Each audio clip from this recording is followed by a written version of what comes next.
argument. Then Haley caught me listening and raised an eyebrow. Want some popcorn?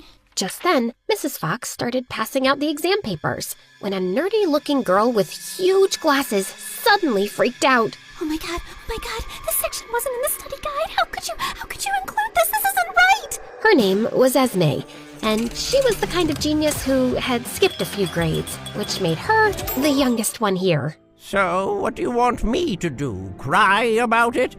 Do you know how to solve it or not? Yes, I studied it. I memorized the book from cover to cover. I'm just stating a fact. This is a mistake. Well, here's another fact for you. I can kick you out if you don't shut it. Now everyone, flip your papers over and start writing.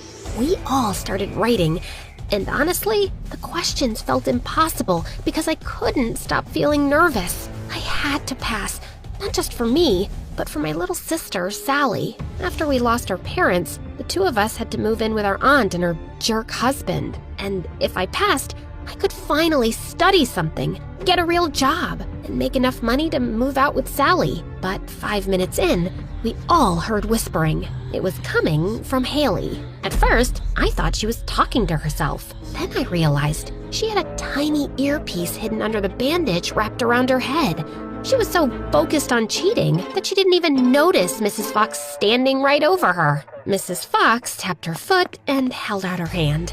Haley slowly took out the earpiece and dropped it into her palm, looking totally defeated. Then Mrs. Fox put the earpiece up to her own ear. We could all hear the person on the other end yelling, "Give it back to her, you psycho old lady! She paid me for those answers!" Apparently, Haley had paid someone to feed her the answers during the exam. And judging by the way they were yelling at Mrs. Fox, they already knew her from other students who had tried the same thing. But Mrs. Fox didn't back down. She just kept arguing and yelling until suddenly she started coughing hard. Then she clutched her chest, stumbled backwards, and started waving her hand like she was trying to say something. The whole room froze. Mrs. Fox's eyes went wide. She took one deep, shaky breath and whispered, I should have retired in 1998. Then she collapsed to the floor. For a second, nobody moved. Then we all rushed over and gathered around her. Do you think she's dead? You killed her, Haley! How is that my fault? She is the one who started screaming at a stranger through an earpiece. Esme leaned down, checked Mrs. Fox's breathing, and gasped. Oh my god, she's dead. She's actually dead. We have to report this immediately. Then she jumped up and ran toward the door. But before she could leave, a short, muscular guy grabbed her wrist and stopped her. Let go of me, Mrs. Fox is dead! Well, well, when the fox is away, the mice will play.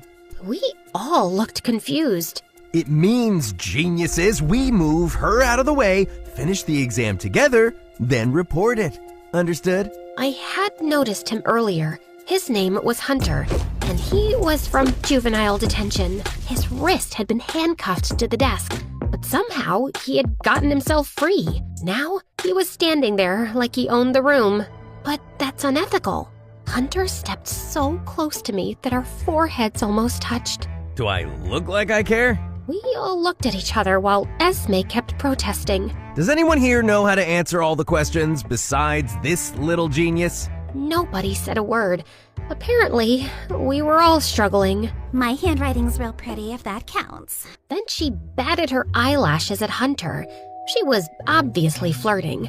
And the worst part was, he didn't seem to hate it. He even winked back before suddenly remembering he was supposed to be terrifying. Great. I was about 2 seconds away from making Esme disappear too, but now we actually need her.